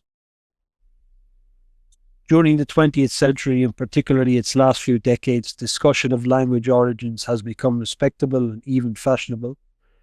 One major problem remains, however. Most models about language origins do not readily lend themselves to the formation of testable hypotheses or rigorous testing of any sort. What data will then allow us to conclude that one model or another best explains how language arose? So he's basically saying it doesn't matter about these discontinuity or continuity theories and all the various sub-theories and ideas within them. He's saying you can't test them. Literally, you can't test them. So, yeah, what data will allow us to conclude that one model or another best explains how language arose? He's admitting that they're stumped, you know, which they should be, really. And you can see all the contradictions in the previous quote from Ulbeck from the Copenhagen University as well. But you can find many quotes like this about linguists and the origin of language. You know, so they're holding their hands up and saying they can't get to it, Right. but still sticking with the old secular ideas and frameworks. You know, Exactly. the usual business. Yeah, and then one example, the start of the discussion we spoke about. Then it is still okay, like at least some people, maybe a small portion, and it is growing, I think, nowadays, thinking of aliens, extraterrestrial beings coming and imparting language to humans. You're okay with that, but not God, which is the obvious conclusion. Yes. And that's very interesting. That's just another version of the revelation theory. Exactly. Without God. And then, as we said, regarding like chains going backwards, you have to ask, who taught the aliens to speak? Exactly, No, exactly. you're just moving it one step back. You're just moving Yeah, it up one exactly, step back. It doesn't solve any. exactly. Solves absolutely nothing, man. Yeah. And then I have one more interesting quote to add just to the piles which we have kind of created. Comes from a very interesting argument, the argument from language and the existence of God by Jeffrey L. Johnson and Potter. This is an interesting read. Maybe in the end of the discussion, if we get maybe a few minutes, like we can summarize the argument. But in this, they kind of explain how the Darwinian account for language acquisition and competence, all of them are offshoots of a more general issue. Every account offered for the adaptive mechanism for the evolution of language instinct has a bit of just so structure. So again, but I was talking about the just so stories. In the end, they all have a just so structure, like which Yeah. it seems to be a really ad hoc explanation you've come up with just to explain things away, but it's not actually an actual explanation which can be verified and be testable, or for instance, it's actually coherent in a way where you give a coherent framework. Because the more you try, once you try to give an explanation, oh, language is such a robust thing, you might try to solve this issue of language, but then 10 other issues get raised up, and then you can't solve all of them. Yeah, it's basically echoing what we've said earlier in the video as well. Exactly. Yeah, cool. So in conclusion, I think we've summarized all of the sections we had to cover. Is that correct? Yes. Oh, no. Alhamdulillah. So the last section would be maybe objections that we can deal with, and because we're short for time, we'll try to go very swiftly. And maybe I just want to point out like one or two arguments that we missed out. We're not going to go in deep into the argument, but just explain that this argument is also available. So when it comes to objections, what are the possible objections if we can think about? So now, firstly, we have to acknowledge that we have made many different cases, and the objections, some objections might apply to this aspect that we were arguing, but not the other. But now because we're short for time, we'll just take them generally. So objection number one, the things that we have dealt with, I don't want to reiterate, so people can see on the screen. Objection number one, for example, language as a product of natural evolution. That is not possible. We've argued it for in this whole video. So we are not going to go with that objection. Only the interesting ones we might take some time and evaluate them. So another objection would be language and meaning are human constructs. For example, the claim might be language is an arbitrary convention with no metaphysical grounding, making it unnecessary to invoke God. And the response can be of various lines, but just in summary, non-arbitrary elements, the point number one, which is why individual words may be arbitrary, the capacity for meaningful communication is not. It's not like arbitrary. The correlation between abstract thought and linguistic expression points to an intentional origin. Semantic information theory demonstrates that meaning exists independent of physical systems. Language reflects immaterial truths that point to an immaterial source. So it can't just be like a arbitrary human construct. Necessary of grounding source. If language and meaning are merely human constructs, they lose objective grounding. A theistic framework provides an ultimate basis for meaning, ensuring that truth and language are not mere illusions. You have anything to add to this objection, or should I move to the next? Yeah, it reminded me of the book of Genesis, where it says the reverse to the Quran, where Adam was allowed to name all the nameless creatures. Oh yeah, that's a good point. Yes, yeah, good point. That's exactly, when you said arbitrary, that's just what it reminded me of, because Adam would have had, according to the biblical narrative, a load of arbitrary vocab floating around, while there were like millions of nameless creatures already haven't been created. Right. That's a good point. Yeah. So the next objection, language could emerge through cultural evolution. The claim might be language arises from gradual cultural evolution without requiring divine intervention. Now, response to that would be origins versus development. Cultural evolution may explain how languages develop and diversify, but it cannot explain the origin of linguistic capacity in itself. intentional and abstraction, the ability to use language for abstract reasoning, moral judgment, and metaphysical inquiry transcends the scope of cultural explanations, pointing to an intelligent source. So again, you refute this. Every objection can be refuted in various ways. Yeah. And the third one is fine. The cultural evolution objection. We've already shown that tribal languages are actually far more complex than the languages of later civilizations. And if anyone wants to do their own research, we spoke very briefly about how there's actually downgrade within the language of civilizations as well. So that can be used to refute that one also, you know. Yeah, right. And last point, fine-tuning. The coordination of neurological, cognitive, and social elements necessary for language suggests a finely tuned system better explained by design than random cultural processes. Because all of these are into like finely tuned, and they kind of are, I would say, to dynamic interplay in some way, but they are kind of, they coordinate with each other for the whole system of language to work. Fifth objection, which I think we've already disproven, animal communication disproves the uniqueness of human language, which is obviously not the case, but the claim would be animal communication systems like bee dances or whale songs demonstrate that language-like systems can arise naturally.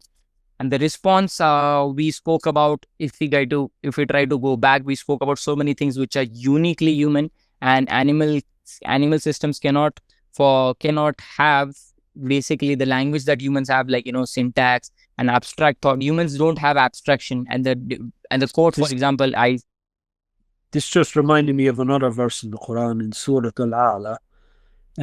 Again, they've removed God from the picture again, but in the second verse, Allah says, the one who created and gave proportion to everything, وَالَّذِي قَدَّرَ فَهَدَى, the one who determined and guided. And that determining, including other things, is referring to the abilities of all his creations. And when it gets really interesting, Allah then says, فَهَدَى, then he guided. And that guidance is actually referring to animals as well, in that they have an innate guidance to know what they can do. Because evolution can't actually explain how the animals know they have all these amazing abilities, but the Quran actually covers this as well. So they don't have that angle. They don't consider theism. They don't consider God even as a hypothetical explanation. Right. But if God did create, which he obviously did, then he determined and guided, as he said. So the fact that they have their communication is also only explicable by God, even though their communication is not like ours in any way, shape, or form. Ours is special, you know. Right. And one brilliant point that comes to my mind might take a long time, so I'm just going to briefly say, there was one discussion between Daniel Dennett, who was like one of the leading atheists, and Keith Ward. Yeah, the horseman. And Keith Ward is a theologian. So Daniel Dennett was trying to explain how he has come up with this solution of trying to make evolution purposeful, because from their perspective, the whole process of evolution from a naturalistic perspective is just arbitrary. It's just random mutations and stuff. So it's like, so the question was, how can you incorporate purpose in that, some, like, you know, guided process? So it's like, I don't go from top down, I go from bottom up and try to fit purpose and tries to magnify. And Keith Ward said a brilliant point, which I think everyone should reflect. He said that, you know, when you are just starting off with materialistic processes, the point then is something like purpose, something which is related to intentionality, which is a causation related to you have got to do something in the future. You cannot have that. Like when you're saying that, you know, life emerges, that materialistic, like, you know, for life to emerge, there has to be, like, you know, a purposeful process. But materialistic these realities, they cannot have like a purposeful explanation. You cannot incorporate purpose or teleology in materialistic explanation. So you can't have like purpose, because you can't have like causation or intentionality, which there is a process going on for something that has to occur in the future. It is intentional in that way. You cannot have that. So the whole evolutionary process, you cannot incorporate purpose in that. And in that sense, anything that we find actually, which seems to be very much purposeful, teleological, is a problem for evolution. So as you mentioned, the language which seems to be purposeful, or the animal communication itself, that also can be an argument, at least for naturalism to some extent, or purpose. But anyway, going Just back want to into a different. throw something in. It's a side point about Daniel Dennett as well, but I remember coming across something not too long ago that he believes in an evolutionary scheme of religion as well, beginning with ancestor worship, but he has actually no clue that it's been blown out of the water and how bad this argument is either. So I wouldn't consider Daniel Dennett to be of any weight, to be honest, from Yeah. the stuff he comes up with, man. He can But using right, and he recently passed away also. I think he was irrelevant also. Yeah. Oh, I didn't know. I thought he was still alive. Yeah, recently, I think this year itself. But anyway, moving on to the topic. Yeah. So of course, animal communication. Not we. One thing I like, if our audience remember, I gave a very specific quote from neuroscientist Michael Egnor, and that was addressing this issue. Another thing that is qualitative difference. Animal communication lacks the complexity, syntax, and capacity for abstract thought. Now, abstract thought is a key word here. Human beings has this whole abstract system. They don't, and that is a fundamental difference. Yeah. Found in human language. Human language allows for infinite expression, recursion, and moral and metaphysical discussion, which no animal communication system achieves. Uniqueness of human cognition, the leap from simple single to abstract structured language remains unexplained in a purely naturalistic terms, reinforcing the argument for divine involvement. So again, this argument, this objection does not stand. Now, this objection I want to focus more on, I think, which is which is from their perspective, I think this is what any atheist would use, and this should be refuted, which is the argument from language relying on the gaps in scientific knowledge, like the god of the gaps. So in this case, firstly, the claim might be that these arguments involve God as a gap filler for phenomena not yet explained by science. But firstly, what we have to talk about here, I think there are 4 or 5 points that we can mention. Firstly, is we have to look at the scope of science itself. Now, are they starting off from the assumption that science will, science has to explain every subject, which is maybe their starting assumption. But when we look at the nature of science itself, we know that science is quite a limited enterprise. It starts off many assumptions, and it makes assumptions about reality, and it is limited to within that scope. So science as a field is restricted to observations, and science as a method based on methodological naturalism cannot incorporate teleology. Now, when we are making an argument which also incorporates aspects of teleology, also it incorporates immaterial realities, for example, the soul, which is outside the scope of science. You can't expect science to someday solve an issue or come up with an explanation of a thing which is in principle outside its scope. So if like a teleological explanation, if I am arguing from a teleological perspective, you can't expect that science would someday refute that, because that is beyond the scope of science. So metaphysical realities are beyond the scope of science, or teleological explanations are beyond the scope of science, which many physicists accept. In fact, some physicists say that the teleology is a dirty word for science, because you cannot reconcile physics with teleology, because science is a limited enterprise.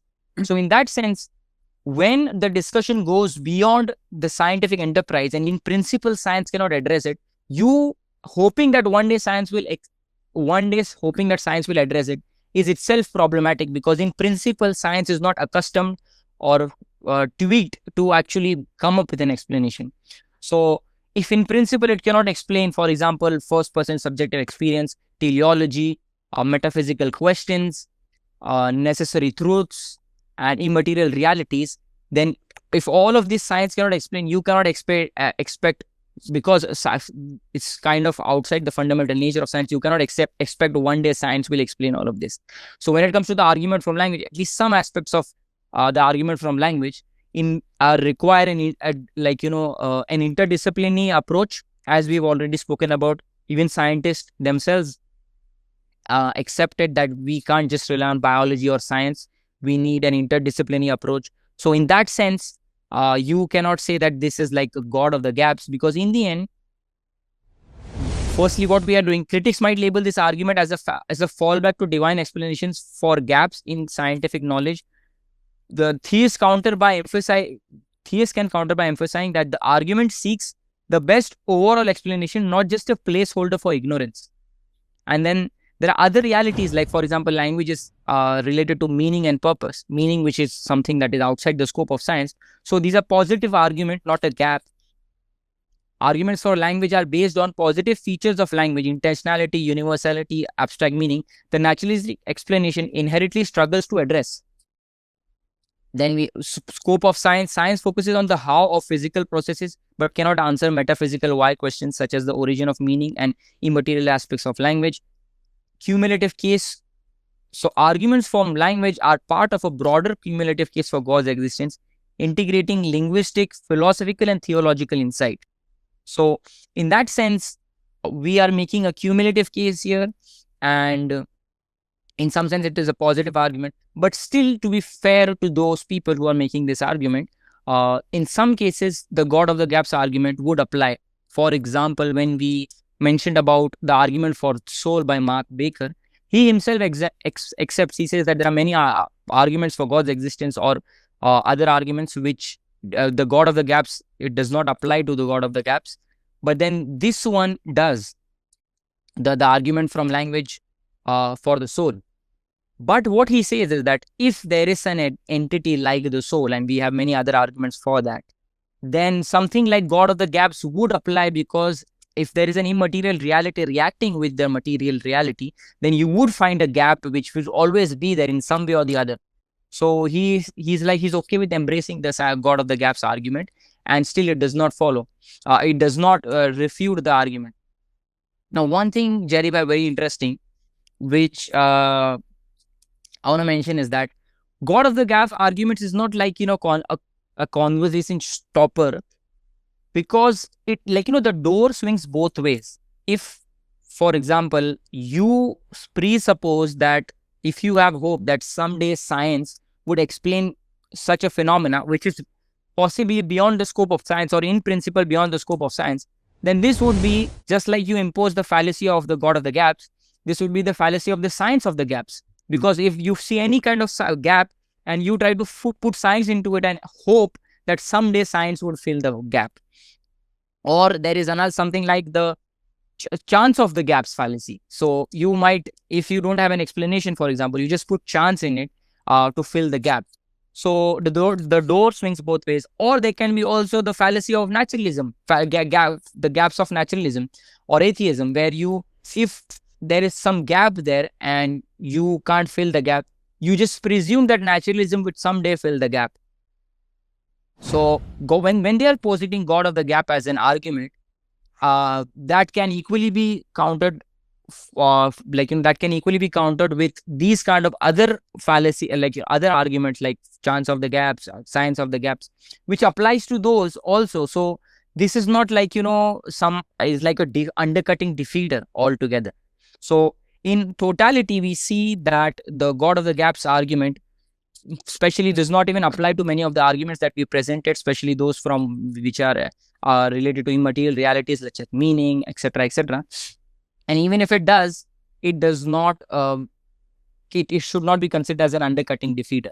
So this argument, I felt, had to be addressed in a deeper manner. So that is where we kind of counter the objection related to the God of the gaps argument. Now, another objection, which is neurological correlates explain linguistic ability. I'm just going to play on the screen. People can see. Before you go on, please. I personally don't accept the idea of gaps anyway, and I don't think a theist really should, because the only reason they have the gaps is because they have an atheistic worldview. Yeah. So they're bound to have gaps. When you take God out of the picture, they have essentially created these gaps in their own mind. Like for me, there is no gap. Right. There are no gaps to be filled, and you can never fill these things that they have labeled gaps, without a theistic worldview and believing in certain attributes of God as well. So it's like it's a duck and run tactic when they say God of the gaps, and like you say, they have their own science of the gaps and other things as well. And by invoking chance, all they are doing is bringing back the old idols and gods and goddesses of luck and fortune in a different form. And you find this, atheists are actually closer to mushrikeen, like polytheists, than they are to anyone else, even though they have the old, the saying that we only believe in one God less than you. In fact, you find their behaviors and the things they hold to are really, really similar to the ancient polytheists, in fact. Yeah. There's an actually very interesting article related to what you just mentioned. It was on Islam 21C website, so I'm going to link that. Yeah, I've read it. And that was a good one. And one point again you reminded me of is also when people posit the God of the gaps argument, it presumes that we have to make a case for gods only when we see gaps and we try to squeeze God into it. Yeah. But we don't believe in a God of the gaps. We believe in a God of everything. So God is an explanation for everything, not the gaps. John Lennox had a very beautiful quote related to that. I can't find it right now, but on the screen, I would definitely put it and people can have a view at it. So the point is that the God of the gaps argument, we don't even take that because we don't use gaps to put God into it. We provide a full cumulative case for God. And in terms of like overall worldview comparisons, we show how our worldview with incorporating God into it in any explanation provides a more robust explanation. It is more simple yet comprehensive and a unified explanation, which all of the other worldviews which don't incorporate theism fail to do. So that is again another point altogether. So yes, dealing with this objection was very helpful. Moving on, if I may. Objection related to neurological correlates explain linguistic ability. Of course, they cannot. And one beautiful argument was the argument from the soul, which explains how it's not just related to neurological correlates, but there's something beyond that, the creative ability of language use, which we spoke about. So again, this argument can be refuted. And philosophical naturalism offers a sufficient explanation. Of course, it does not. The whole point of this discussion was explaining how the explanatory power of naturalism is very limited, and ultimate grounding in terms of naturalism, it cannot ground this reality. So I think that this is we are done with the objections here. If I just have to reiterate, if you may allow me. Yes, of course. What arguments have we posited so far, if we try to summarize all of them?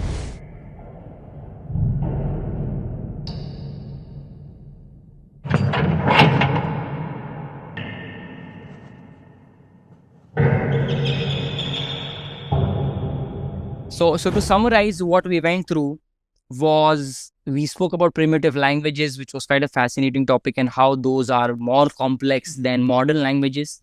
We spoke about how in that simple to kind of advanced thing about evolution, it refutes that. So that is one argument we can use.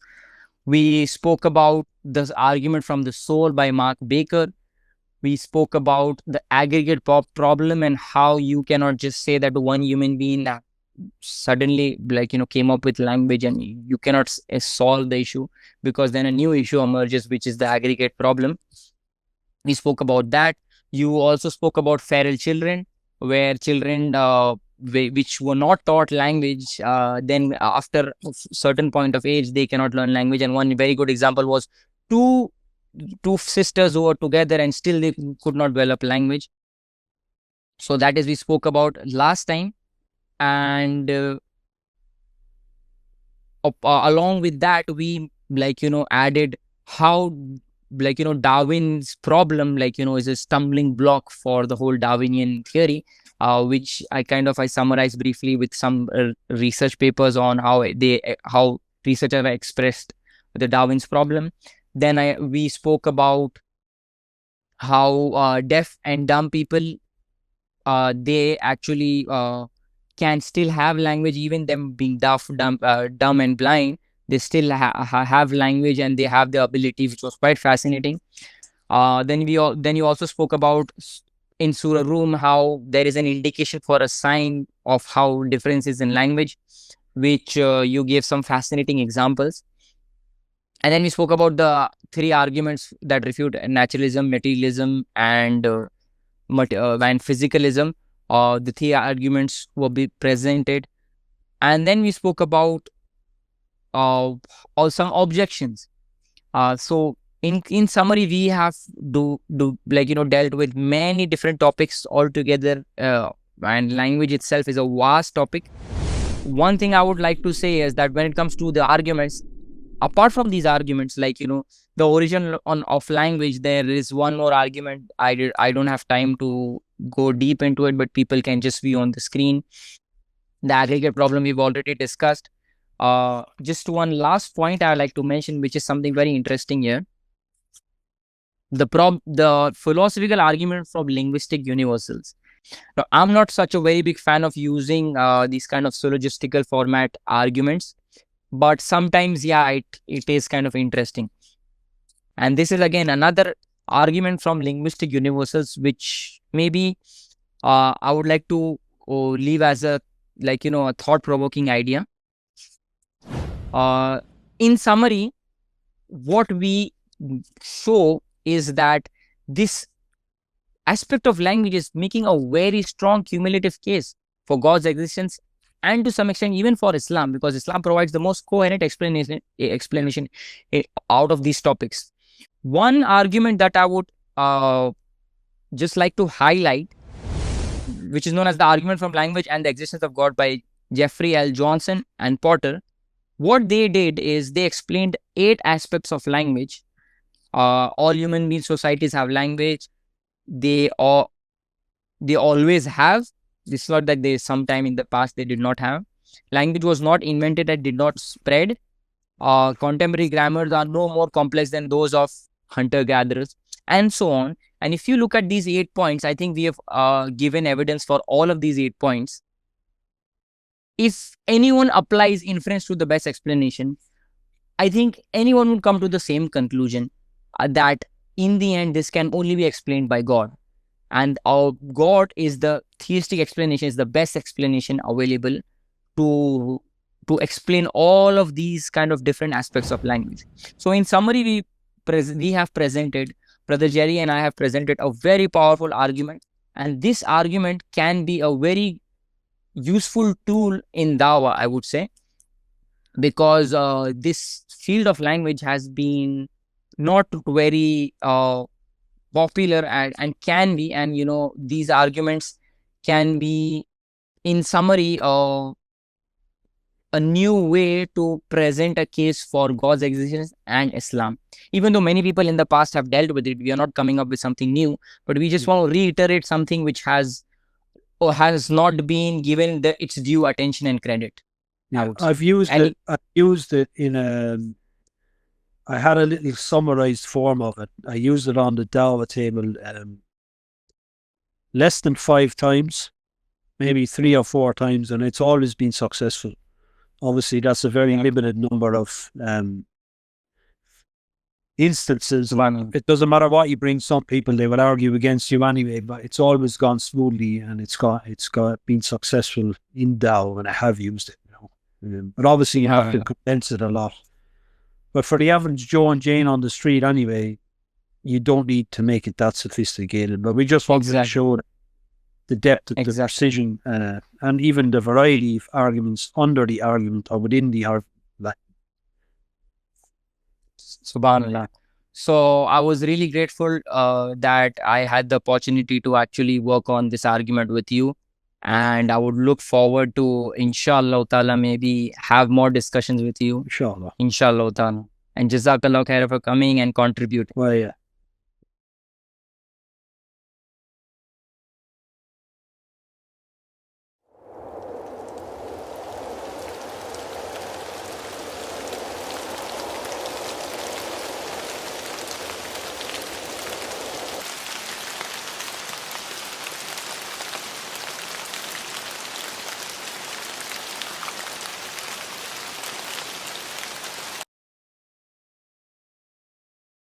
Imagine waking up one day and losing the ability to speak.